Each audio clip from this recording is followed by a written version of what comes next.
नमस्कार, मैं हूं आशुतोष और आप देख रहे हैं सत्यहिंदी.com। सत्यहिंदी.com के खास कार्यक्रम आशुतोष की बात में आपका स्वागत है। बातचीत शुरू करूं उसके पहले एक छोटी सी अपील।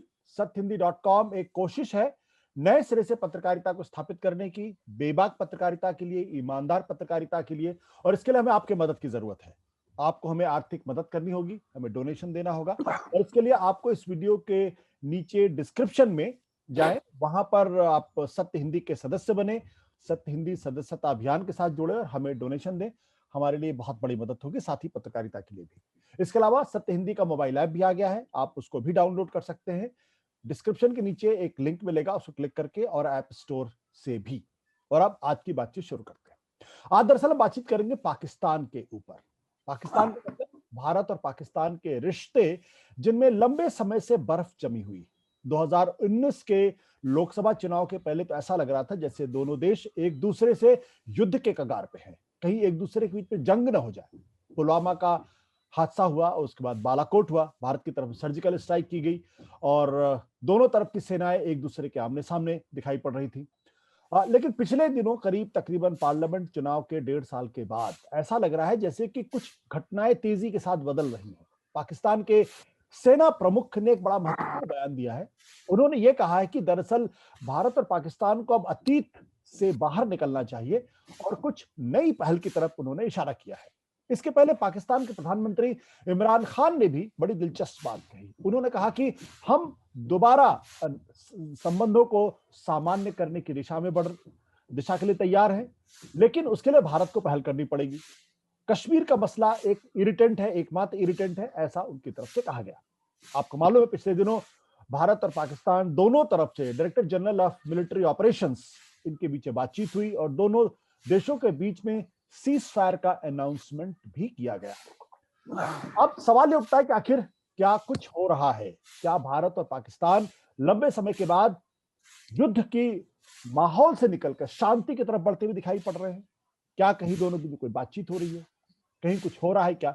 इसी मसले पर करेंगे बातचीत। तो हमारे साथ मौजूद हैं विभूति नारायण राय साहब। वैसे तो उत्तर प्रदेश के डायरेक्टर जनरल रह चुके हैं पुलिस विभाग में, उसके बाद वो वाइस चांसलर रहे हैं हिंदी विश्वविद्यालय के लिए, लेकिन उनसे बड़ा परिचय ये है कि पाकिस्तान पर उनसे ज्यादा पैनी नजर शायद ही भारत में कोई शख्स रखता हो, और इसलिए उनसे बातचीत करना बहुत जरूरी है।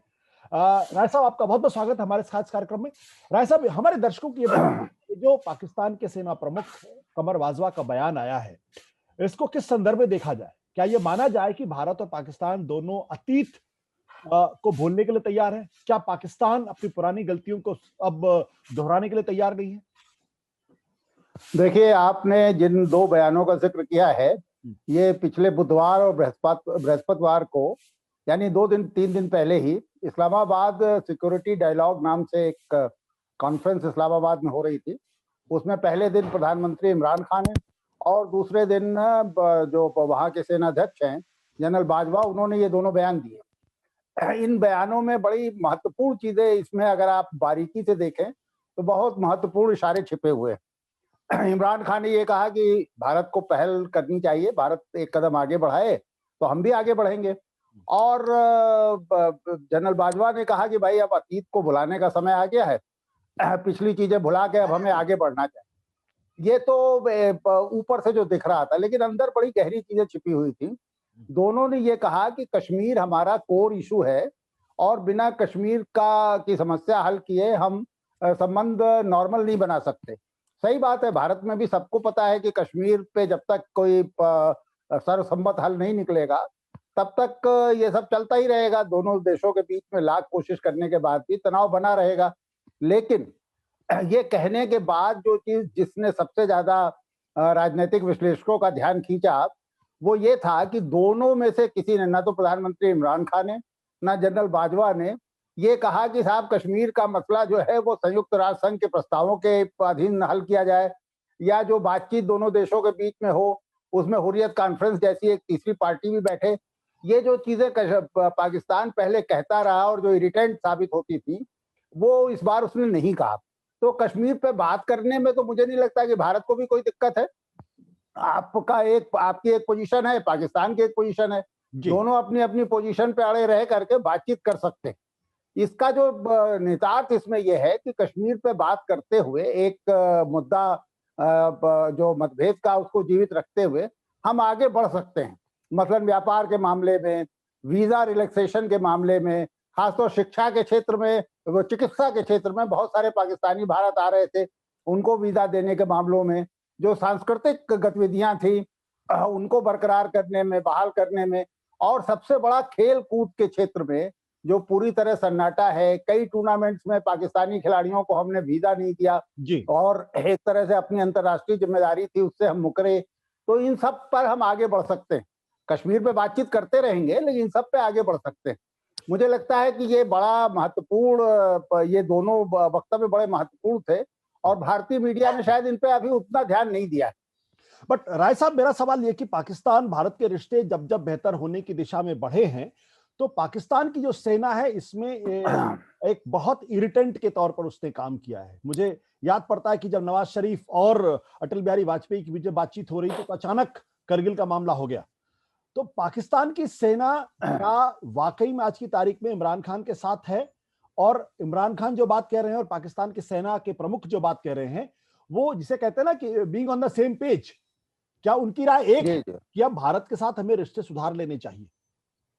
देखिए, इसमें फिर मैं अनुरोध करूंगा कि हमें ध्यान से इमरान खान का बयान पढ़ना चाहिए। ये पूरा बयान इत्तेफाक से इसको बहुत ज्यादा वहां प्रमुखता से छापा गया है और जो उनका महत्वपूर्ण अखबार डॉन है, जो सबसे महत्वपूर्ण अखबार है, उसने पूरा बयान दोनों का छापा, दोनों के पूरे स्टेटमेंट छापे। इमरान खान एक बड़ी मजेदार बात कहते हैं। इमरान खान कहते हैं कि भारत को इससे बड़ा फायदा होगा अगर पाकिस्तान के साथ अच्छे रिश्ते हों तो सेंट्रल एशिया तक भारत की रसाई हो जाएगी। भारत सड़क के रास्ते पाकिस्तान होते हुए सेंट्रल एशिया तक पहुंच जाएगा और central Asia energy rich area है जो भारत के अपने हित में है। ये बड़ी सही बात है। दरअसल जो सवाल आपने पूछा ये उसी से जुड़ा हुआ है। देखिए, नवाज शरीफ के जमाने में और उसके बाद उसके पहले यूसुफ रजा जिलानी जब प्राइम मिनिस्टर थे, यानी जब एक तरह से ये भुट्टो परिवार की सरकार थी और कहने के लिए आसिफ जरदारी राष्ट्रपति थे लेकिन वही डिफेक्टो प्रधानमंत्री राष्ट्रपति सभी थे। दोनों सरकारों में ये तय हो गया था कि भारत के साथ ये सड़क का रास्ता खोल दिया जाए, क्योंकि बहुत सारा सामान अफगानिस्तान से भारत आता है, भारत से अफगानिस्तान जाता है और पाकिस्तान मुफ्त में इसको रोक करके अपना नुकसान कर रहा है, क्योंकि ट्रांजिट में उसको बैठे बैठाए बहुत सारी इनकम होगी। लेकिन दोनों बार निर्वाचित सरकारों को अपना निर्णय वापस लेना पड़ा, क्योंकि फौज ने बहुत मजबूती के साथ खूंटा गाड़ दिया और उन्होंने कहा नहीं, पहले कश्मीर हल हो जाए उसके बाद हम ये ट्रांजिट देंगे भारत को। इस बार जब इमरान खान ने ये बात कही है तो मेरा अपना मानना है कि इसको आर्मी हेडक्वार्टर की मोहर इस पे लगी होगी। इसे पहले जनरल बाजवा ने अप्रूव किया होगा, उसके बाद ही प्रधानमंत्री इमरान खान ने ये बात कही है। तो हमें ये मान के चलना चाहिए कि देखिए, बाजवा और इमरान खान इस समय एक पेज पर हैं। ये एक पेज पर सिर्फ इसलिए नहीं है कि इमरान खान जैसा कि वहां का विपक्ष कहता है कि ये सिलेक्टेड प्राइम मिनिस्टर है, इनका सिलेक्शन जनरल हेडक्वार्टर ने किया है रावलपिंडी में। ये बात तो चलिए, ये एक आरोप प्रत्यारोप की बात हो सकती है, लेकिन अभी कुछ पिछले साल डेढ़ साल से कुछ ऐसी घटनाएं हुई हैं कि अब फौज के लिए इमरान खान को सपोर्ट करना एक मजबूरी भी हो गई है, क्योंकि नवाज शरीफ ने बहुत खुले रूप से जनरल बाजवा और आईएसआई के जो हेड हैं, इन दोनों का नाम ले करके पब्लिक मीटिंग्स में कोसना शुरू कर दिया। नवाज की बेटी मरियम ने भी यही कहा। जो पीडीएम बना है, इनका विपक्षी दलों का एक गठबंधन बना, पीडीएम जो इस समय सरकार के खिलाफ आंदोलन कर रहा है। पीडीएम के जो मौलाना फजलुर रहमान जो चेयरमैन हैं, वो हालांकि थे तो वो फौज का ही क्रिएशन, लेकिन वो भी अब फौज के खिलाफ, उनका भी धैर्य चुक गया और फौज के खिलाफ वो भी ओपनली बोलने लगे। तो अब ऐसा समझा जा रहा है कि फौज के पास कोई अल्टरनेटिव नहीं है और वो इनको इमरान खान को ही सपोर्ट करेगी। अगला 2.5 साल जो बचा हुआ इमरान खान का, वो उसमें करेगी। और आर्थिक स्थिति गड़बड़ा रही है पाकिस्तान की, तो लिहाजा इसमें मुझे नहीं लगता कि फौज इस बार विरोध करेगी, बल्कि फौज की सहमति से ही इमरान खान ने ये कहा है कि ये अगर ट्रांजिट ले भारत तो भारत को फायदा होगा, निश्चित रूप से भारत को फायदा होगा। लेकिन इसका बहुत बड़ा फायदा पाकिस्तान को भी होगा, क्योंकि ट्रांजिट में बहुत सारा टैक्स, बहुत सारा रेवेन्यू पाकिस्तान को हासिल होगा और भारत से बहुत सारी चीजें जो पाकिस्तान को जाती थी, जो सस्ती हम पाकिस्तान को देते थे, अब पाकिस्तान को बाहर से उसे मंगाना पड़ रहा है और महंगे दरों पे मंगाना पड़ रहा है, तो ये पाकिस्तान के हित में है जी। अब दिक्कत ये होगी कि ये भारत का जो रूलिंग डिस्पेंसेशन है वो, क्योंकि वो पॉलिटिकल कारणों से करता है। देखिए अभी भी इतना महत्वपूर्ण ये दो बयान आए, इसमें भारत का जो हमारा जो शासक इस समय तबका है उसने कोई रिएक्शन नहीं किया, वो सिर्फ इसलिए कि 2-3 राज्यों में 4 राज्यों में चुनाव चल रहे हैं, तो ये एक बड़ी भारी समस्या है। बट राय साहब, एक सवाल ये भी है कि जो आपने नवाज शरीफ और इनके बयानों की तरफ इशारा किया है, क्या पाकिस्तान के अंदर जो आर्मी है, जिसके बारे में कहा जाता है कि आर्मी दरअसल वहां की सरकार को चलाती है, वहां के समाज को चलाती है, क्या आर्मी के स्वभाव में कुछ बुनियादी बदलाव आया है? और ये क्या बदलाव है? ये महत्वपूर्ण बात है। महत्वपूर्ण इसलिए क्योंकि अभी तक जब भी पाकिस्तान के ऊपर कोई संकट आया, उसने लोकतंत्र की हत्या की, और ये कहते हुए हत्या की क्योंकि हम पाकिस्तान को चला सकते हैं और बेहतर तरीके से चला सकते हैं। उनकी क्रेडिबिलिटी बहुत अच्छी थी। तो पाकिस्तान आपने सही कहा, बिल्कुल आपने सही कहा। लेकिन इस समय जो जनरल बाजवा जो नेतृत्व दे रहे हैं पाकिस्तानी फौज को, ये थोड़ा भिन्न है। ये जब chief of the army staff नहीं चुने गए थे, तब भी ये खुलेआम ये कहा करते थे कि सिविल सुप्रीमेसी होनी चाहिए, जो बालादस्ती है वो सिविलियंस की होनी चाहिए और फौज को अपना प्रोफेशनल काम करना चाहिए, ओपनली कहते थे। ये अलग बात है कि जब इन्हें नवाज शरीफ ने इनको चीफ अपॉइंट कर दिया, फिर इन्होंने ही सारा खेल किया और नवाज शरीफ को अदालतों से नाअहल घोषित करा के हटा दिया। और अब भी लगभग, क्योंकि पूरी तरह से इमरान खान ने सरेंडर कर रखा है, तो इनको किसी तरह का कोई इनको दिक्कत नहीं है इस समय फौज को। और मुझे लगता है कि ये फौज भिन्न है, इसका अनुभव इसने देख लिया कि पिछले 15-20 सालों में जो आतंक की एक फौज तैयार की गई थी, आतंकियों की फौज के द्वारा ही बेसिकली तैयार की गई थी, उसका कितना बड़ा खामियाजा पाकिस्तानी समाज को भुगतना पड़ा है। तो फौज अब लग रहा है इस बार बदली हुई है। ये भारत के लिए शुभ समाचार है। भारत के लिए बहुत शुभ है। मुझे लगता है कि भारत को इस मौके को चूकना नहीं चाहिए। देखिए हमारी दिक्कत यह है कि हमारे यहाँ जो इस समय भारतीय जनता पार्टी की सरकार है, वो मुख्य रूप से पाकिस्तान विरोध उसके लिए खाद का काम करती है, लेकिन वो बहुत सारी चीजें जो ग्राउंड रियलिटी है उससे भी वाकिफ होती है। आप देखिए हमारे देश में किसी को नहीं पता था कि दोनों देशों के एनएसए पर्दे के पीछे बात कर रहे हैं। अचानक जब एक दिन ये पता चला कि साहब एलओसी पर अब सीज फायर लागू हो जाएगा और जो पुराना 2002-2003 का हमारा समझौता है युद्ध विराम का, उसको हम लागू करेंगे, तब हमें पता चला कि अरे ये दोनों एनएसए तो बात कर रहे थे। जनता को विश्वास में नहीं लिया जा रहा था। अभी देखिए, अभी हाल में पिछले दिनों, मेरे ख्याल से इसी हफ्ते में नोएडा में एक अंतरराष्ट्रीय खेल प्रतियोगिता हुई घुड़सवारी की। उसमें जब मैंने पाकिस्तानी टीम की प्रेजेंस देखी तो मुझे बड़ा,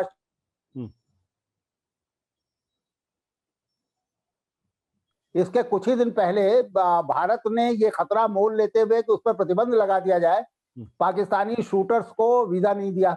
या पाकिस्तानी क्रिकेट की टीम की हालत आप देखते हैं कि हमेशा भारत के साथ जब भी खेलने का मौका आता है तो भारत पीछे हट जाता है। इसमें मजेदार बात है कि पाकिस्तान हमेशा आगे बढ़ करके भारत के साथ खेल के संबंध कायम करना चाहता है, हम ही उसमें पीछे हट जाते हैं। कोई ना कोई कारण, हम जाहिर है कि अगर आप कारण ढूंढना चाहे तो कारण तो हमेशा मिलेंगे।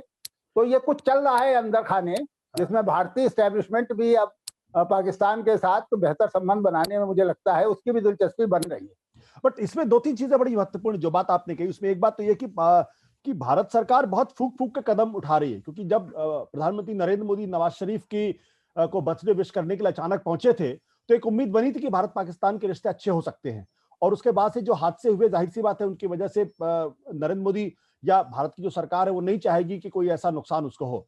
लेकिन अगर आप देखें, पहले डीजीएमओ की बैठक के बाद सीज फायर का अनाउंस होना, उसके बाद इमरान खान के हवाई जहाज को एयर स्पेस देना, फिर पाकिस्तानी खिलाड़ियों का भारत में आना, और जो कोविड का था वो करीब जो डोजेस हैं वो उनको देना, हालांकि वो इंटरनेशनल ट्रीटी के माध्यम से दिए गए हैं, लेकिन ये वो संकेत है जिससे मिलता है कि भारत की सरकार भी इस पूरे मसले में थोड़ी बहुत संजीदा जरूर दिखाई पड़ती है। मेरा सवाल आपसे ये कि भारत की जो प्रमुख समस्या है वो आतंकवाद की समस्या है। पाकिस्तान में क्या पिछले दिनों आतंकवाद पर कोई सोच बदली है, भारत के संदर्भ में, कश्मीर के संदर्भ में और खुद पाकिस्तान के अंदर? क्योंकि कई पाकिस्तानी आतंकवादी जो भारत के लिए वांटेड थे, उनके खिलाफ कार्रवाई होते हुए दिखाई पड़ी है। असल में देखिए, बहुत सारी कार्रवाई तो अंतर्राष्ट्रीय दबाव में हो रही, जो फैटफ के अंतर्गत कार्रवाई चल रही है, FATF के अंतर्गत, उसमें बहुत सारी कार्रवाई ना चाहते हुए भी पाकिस्तानी एस्टेब्लिशमेंट को करना पड़ रहा है। और पाकिस्तानी एस्टेब्लिशमेंट की समझ में आ गया है कि अब पार्लियामेंट पर अटैक या बॉम्बे अटैक जैसी घटनाएं अब अंतर्राष्ट्रीय समुदाय उसको नहीं स्वीकार करेगा। अगर उस तरह कोई हरकत करेंगे तो अंतर्राष्ट्रीय दुनिया में वो अलग थलग पड़ जाएंगे। तो वो सारी कार्रवाई तो वो कर रहे हैं, लेकिन इसके बाद भी हमें तैयार रहना चाहिए। देखिए, ये पठानकोट जैसी घटना या कश्मीर में CRPF के बस पे हमले जैसी घटनाएं, ये सब घटनाएं बावजूद सारी सदिच्छाओं के, नेक नियति के, अगर पाकिस्तानी सरकार और पाकिस्तानी एस्टेब्लिशमेंट में नेक नियति हो, इसके बाद भी वो रोक नहीं पाएंगे। वो तो होगी, क्योंकि वहां पे बहुत सारा रोग एलिमेंट है। ISI में बहुत सारा रोग एलिमेंट है जो कई बार उनके नियंत्रण के बाहर काम करने लगता है जी। बहुत से मतलब पेच दर पेच है, तो हमें थोड़ा टॉलरेंस दिखाना पड़ेगा। अगर छोटी मोटी घटना कहीं कश्मीर जैसे बातचीत होगी, जैसे ही दोस्ताना संबंध बनने के आसार बनेंगे, कोई ना कोई हरकत कहीं ना कहीं से हो जाएगी। तो हमें उसमें धैर्य नहीं खोना चाहिए और एक लंबे सुचिंतित और बहुत वेल थॉट प्रोसेस के तौर पे इसे करना चाहिए। मैं उससे भी सहमत नहीं हूँ जो आपने एक हवाला दिया कि मोदी जी वहां पहुंच गए। देखिए, इस तरह से कोई पर्सनल आपके रिलेशन बनाने से अंतरराष्ट्रीय संबंध नहीं बनते बिगड़ते हैं। आपको बहुत सोच, मुझे अब लग रहा है कि शायद ये बाइडेन के आने के बाद भी कुछ परिवर्तन आया है और वहां का भी दबाव पड़ रहा है, जिससे हम लोग बात कर रहे हैं। तो बात करना सबसे जरूरी है। दोनों NSA बात करें, दोनों विदेश मंत्री मिलें, वहां के खिलाड़ियों को हम आने दें, हमारे खिलाड़ी वहां जाएं, तो धीरे धीरे ये बर्फ पिघलेगी। बट राय साहब, एक बड़ी दिलचस्प बात कमर वाजवा ने कही है। अमूमन आर्मी चीफ इस तरीके की बातें करते नहीं हो, खासतौर पाकिस्तान के आर्मी चीफ। उन्होंने ये कहा है कि ये जो चीन पाकिस्तान इकोनॉमिक कॉरिडोर है, CPEC, ये पाकिस्तान की इकोनॉमिक ट्रांसफॉर्मेशन की धुरी है। तो ये जो बयान है, इसका मतलब ये कि सेना को भी इस बात का एहसास है वहां पर कि पाकिस्तान की आर्थिक स्थिति बहुत खराब है और जो चीन के साथ जो उनके इकोनॉमिक रिलेशनशिप हैं, उसकी वजह से पाकिस्तान के आर्थिक स्थिति बहुत बेहतर हो सकती है, प्रोवाइडेड अगर भारत के साथ हमारे रिश्ते बेहतर हो जाए। तो क्या ये सोच चीन पाकिस्तान के रिश्ते जो पिछले दिनों बेहतर हो गए उससे निकली हुई है, जो CPEC का कॉरिडोर बनना उससे निकली हुई है, या ये रियलाइजेशन है कि भारत पाकिस्तान से बहुत आगे है हर मामलों में, लिहाजा इस दुश्मनी का लंबे समय तक खींचना ठीक नहीं है?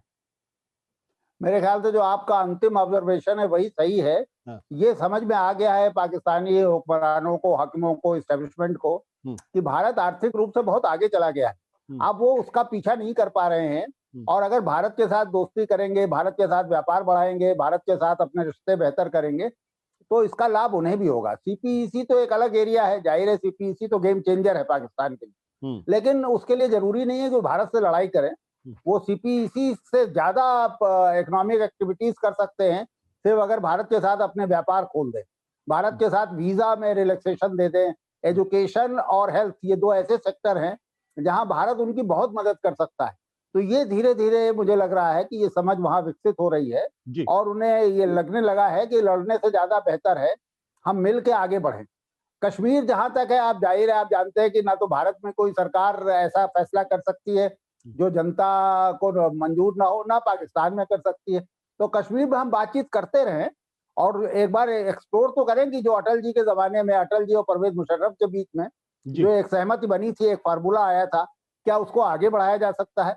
इसके बारे में हमें सोचना चाहिए। बिल्कुल।